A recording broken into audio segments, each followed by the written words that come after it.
Hi hello friends, welcome back to my YouTube channel. ಇದು ಗುರುವಾರದ log ಆಗಿದೆ. ಬೆಳಗ್ಗೆನೆ ಬೇಗ ಎದ್ದು ವಾಕ್ ಹೋಗಿ ಬಂದು ಮನೆ ಕೆಲಸ ಏನಿದೆಯೋ ನಾನು ಶುರು ಮಾಡ್ಕೊಂಡಿದ್ದೀನಿ. ಹಾಗೆ ಇವತ್ತು ವರ್ಕ್ ಫ್ರಮ್ ಹೋಮ್ ಇದೆ, ಮತ್ತು ಮಕ್ಳಿಗೆ ಸ್ಕೂಲ್ ಇದೆ, ಹಸ್ಬೆಂಡ್ಗೆ ಆಫೀಸ್ ಇದೆ. ಸೊ ಅವ್ರಿಗೋಸ್ಕರ ಬ್ರೇಕ್ಫಾಸ್ಟ್ ಲಂಚ್ ಎಲ್ಲ ರೆಡಿ ಮಾಡಿ, ಹಸ್ಬೆಂಡು ಕೂಡ ಹೆಲ್ಪ್ ಮಾಡ್ತಾರೆ. ಸೊ ಎಲ್ಲ ರೆಡಿ ಮಾಡಿ ಅವರೆಲ್ಲ ಹೋದರು ಸ್ಕೂಲಿಗೆ, ಆಫೀಸ್ಗೆ ಹೋದರು. ಸೊ ನೆಕ್ಸ್ಟ್ ನನ್ನ ವರ್ಕ್ ಇದೆ, ಆಫೀಸ್ ವರ್ಕು, ಮನೆ ಕೆಲಸ ಎಲ್ಲ ಮುಗಿಸ್ಕೊಬೇಕು. ಸೊ ನನಗೆ ಯಾರೂ ಹೆಲ್ಪ್ ಇಲ್ಲ. ಸೊ ಎಲ್ಲ ಕೆಲಸ ನಾನೇ ಮಾಡ್ಕೊಬೇಕು. ಸೊ ಇದು ಗುರುವಾರ ಆಗಿರೋದ್ರಿಂದ ರಾಘವೇಂದ್ರ ಸ್ವಾಮಿಗೆ ನಾನು ಪೂಜೆ ಕೂಡ ಮಾಡ್ತೀನಿ. ಇದು ಒಂದು ಪವಾಡ ನನ್ನ ಜೀವನದಲ್ಲಿ. ರಾಘವೇಂದ್ರ ಸ್ವಾಮಿಗಳು ಅವರ ಒಂದು ಅನುಗ್ರಹ ನನ್ನ ಮೇಲೆ ಇದೆ ಅಂತ ನಾನು ನಂಬ್ತೀನಿ. ಸೊ ಈ 5-6 ವರ್ಷದಿಂದ ನಾನು ನಡ್ಕೊಂಡು ಬರ್ತಾಯಿದ್ದೀನಿ. ಅದು ಒಂದಿನ ಒಂದು ವಿಡಿಯೋ ಮಾಡಬೇಕು ಅಂದ್ಕೊಂಡಿದ್ದೀನಿ. ನನ್ನ ಜೀವನದಲ್ಲಿ ಹೇಗೆ ಪವಾಡ ಆಯಿತು, ಏನು ಅದ್ಭುತ ನಡೀತು ನನ್ನ ಜೀವನದಲ್ಲಿ, ಹೇಗೆ ನನ್ನ ಜೀವನ ಸರಿ ಹೋಗ್ತಾ ಇದೆ ಅನ್ನೋದ್ರ ಬಗ್ಗೆ ನಾನು ಒಂದು ವಿಡಿಯೋ ಮಾಡಬೇಕು ಅಂತ ಅಂದ್ಕೊಂಡಿದ್ದೀನಿ. ಇನ್ನು ಫ್ಯೂಚರ್ ಬರುತ್ತೆ. ಸೊ ಹಾಗೆ ನೋಡಿ, ಇನ್ನು ನನಗೆ ವರ್ಕ್ ಇತ್ತು, ಆಫೀಸ್ ವರ್ಕು. ಸೊ ಅದನ್ನೆಲ್ಲ ಮುಗಿಸ್ಕೊಳ್ತಾ ಇದ್ದೀನಿ. ಸೊ ವರ್ಕ್ ತುಂಬ ಇಂಪಾರ್ಟೆಂಟ್, ನನಗೆ ತುಂಬ ಖುಷಿ ಕೊಟ್ಟಿದೆ. ತುಂಬ ಗ್ರೇಟ್ಫುಲ್ ಆಗಿದ್ದೀನಿ ನಾನು ಈ ಕೆಲಸದಿಂದ. ಈಗಿನ ಕಾಲದಲ್ಲಿ ಹೆಣ್ಮಕ್ಳು ದುಡಿಲೇಬೇಕು. ದುಡ್ಡುಗೋಸ್ಕರ ಅಂತಲ್ಲ, ತನ್ನ ಗೌರವಕ್ಕಾಗಿ ಅಥವಾ ಫೈನಾನ್ಷಿಯಲಿ ಇಂಡಿಪೆಂಡೆನ್ಸ್ಗೋಸ್ಕರ ಬೇಕೇ ಬೇಕು ಅಲ್ವಾ. ಈವನ್ ಮದುವೆ ಆಗಿದ್ರೂ ಕೂಡ ಸಣ್ಣ ಪುಟ್ಟ ನಮ್ಮ ಖರ್ಚುಗಳಿಗೆ ಏನಿದೆಯೋ ನೋಡ್ಕೊಳ್ಳೋ ಅಷ್ಟಾದರೂ ಇಂಡಿಪೆಂಡೆಂಟ್ ಆಗಿರಬೇಕು. ಯಾರ ಮೇಲೂ ಡಿಪೆಂಡ್ ಆಗಿರಬಾರ್ದು ಅನ್ನೋದು ನನ್ನ ಒಪಿನಿಯನ್. ಏನೋ ಒಂದು ಕಷ್ಟ ಬಂತು, ಪ್ರಾಬ್ಲಮ್ ಬಂತು ಅಂದಾಗ ಇನ್ನೊಬ್ರ ಹತ್ರ ಕೇಳೋ ಥರ ಆಗಬಾರ್ದು.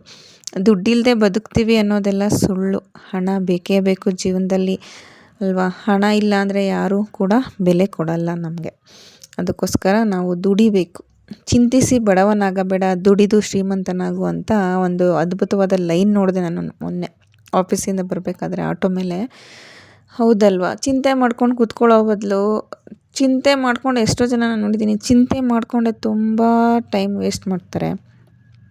ಅದ್ರ ಬದಲು ಏನಾದರೂ ಮಾಡಬೇಕು, ಏನಾದರೂ ನಾವು ಜೀವನದಲ್ಲಿ ಸಾಧಿಸಬೇಕು ಅನ್ನೋದೊಂದು ಛಲ ಇಟ್ಕೊಂಡು ನಮಗೇನಾಗುತ್ತೋ ಸಣ್ಣ ಪುಟ್ಟ ಕೆಲಸದಲ್ಲಿ, ಏನೋ ದೊಡ್ಡದು ಚಿಕ್ಕದು ಅಂತ ಇಲ್ಲ, ನಮಗೇನಾಗುತ್ತೋ ಆ ಕೆಲಸ, ನಮ್ಮಲ್ಲಿ ಏನು ಸ್ಕಿಲ್ಸ್ ಇದೆಯೋ ಅದನ್ನು ನಾವು ಮಾಡಿಕೊಂಡು ಮುಂದೆ ಬರೋದಕ್ಕೆ ಪ್ರಯತ್ನ ಪಡಬೇಕು ಅಲ್ವಾ. ಹಾಗೆ ಫೈನಲಿ ಒಬ್ಬ ಹೆಣ್ಮಗಳನ್ನ ಉಳಿಸೋದು ಏನು ಅಂದರೆ ಅವಳ ಎಜುಕೇಷನ್ನು ಮತ್ತು ಅವಳ ಚಾಯ್ಸು ಅಥವಾ ಡಿಸಿಷನ್ನು. ಸೊ ನಮ್ಮ ಎಜುಕೇಷನ್ ಇಂದ ಅಥವಾ ನಮ್ಮ ಡಿಸಿಷನಿಂದ ನಮ್ಮ ಲೈಫ್ನ ನಾವು ಹೇಗೆ ರೂಪಿಸ್ಕೊಬೇಕು ಅನ್ನೋದು ನಮಗೆ ಗೊತ್ತಾಗುತ್ತೆ. ಅಂದರೆ ಲೈಫ್ನ ನಾವು ಎಷ್ಟು ಹ್ಯಾಪಿಯಾಗಿ ಇಟ್ಕೊಬೇಕು, ನಮ್ಮ ಹತ್ರ ಏನಿದೆ ಅದ್ರ ಬಗ್ಗೆ ಗ್ರೇಟ್ಫುಲ್ ಆಗಿರಬೇಕು.